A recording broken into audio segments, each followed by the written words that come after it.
परिक्रमा मार्ग की टूटी पुलिया परिक्रमार्थियों की राह में रोड़ा बन सकती है। क्षतिग्रस्त पुलिया की मरम्मत अभी तक नहीं करवाई गई है, जबकि परिक्रमा प्रारंभ होने में अब सिर्फ 3 दिन ही शेष बचे हैं और अरबगंज नहर पुलिया जो भैरमपुर गांव के निकट स्थित है, उसकी तरफ जिम्मेदारों का ध्यान अब तक नहीं गया है।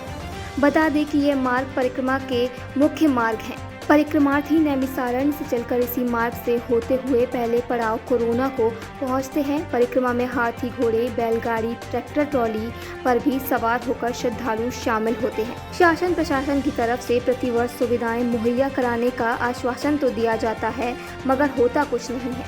यह हम नहीं कह रहे हैं, पुजारी दुर्गेश तिवारी ने आई इंडिया को बताया। साकेत धाम शत्रुघ्न आश्रम के हम पुजारी हैं। 10 वर्षों से हम जो है निरंतर परिक्रमा कर रहे हैं, लेकिन परिक्रमा में कोई सुविधाएं नहीं मिल रही हैं।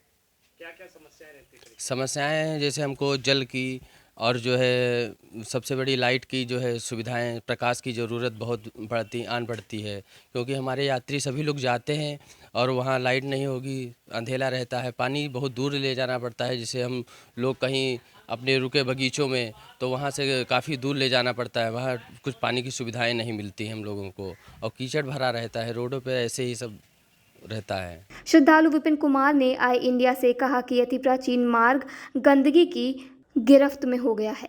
भैया जी, नैमिषारण्य की परिक्रमा के लिए परिक्रमाओं का जो बैठकें की जाती हैं वो सब फाइलों पर ही हो जाती है। देखिए, हमारे यहाँ का ये सबसे पहला नैमिषारण्य का मार्ग जो अति प्राचीन मेले के लिए विख्यात है, वो गंदा पड़ा हुआ रहता है। इसलिए कोई हम सरकार से निवेदन है कि इस मेले का ध्यान दिया जाए। श्रद्धालु श्याम बाबू दीक्षित ने आई इंडिया को बताया कि सरकार कहती है लेकिन होता कुछ नहीं है। ये परिक्रमा में जो आपको हमको सुविधा मिलती है वो सुविधा नहीं मिल पाती। ना वहाँ लाइट की व्यवस्था होती है, ना कोई पानी की व्यवस्था होती है, और ये मीटिंगें होती हैं, सुविधा कहती है, बाद में देती नहीं है। ये बहुत परेशानी रहती है, बहुत कष्ट होती है। क्या समस्या रहती है? सबसे बड़ी समस्या तो ये रहती है पानी की, बहुत बड़ी लेट्रिन की। परिक्रमा के महत्व पर नजर डालें तो यह परिक्रमा सतयुग में महर्षि दधीचि के द्वारा विश्व कल्याण के लिए प्रारंभ की गई 84 कोसी परिक्रमा, जिसकी मान्यता पूरे देश की सबसे प्राचीन व बड़ी परिक्रमा के रूप में है। ये पावन यात्रा परिक्रमार्थियों के लिए अटूट श्रद्धा और सनातन आस्था के केंद्र के रूप में भी प्रसिद्ध है।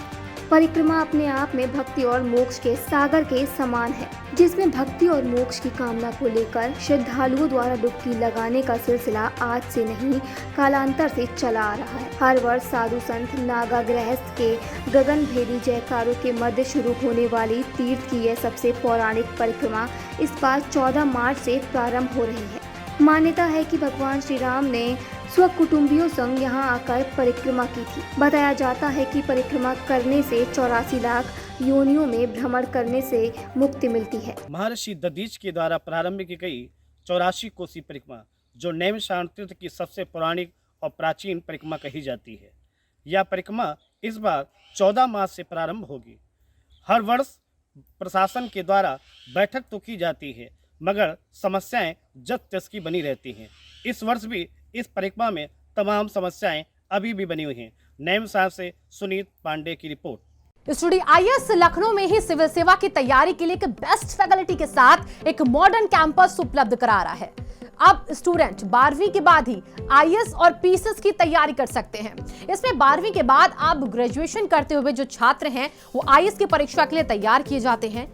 अगर आप ग्रेजुएशन कर चुके हैं तो आप हमारे स्पेशल बैच में आईएएस और पीसीएस की तैयारी कर सकते हैं।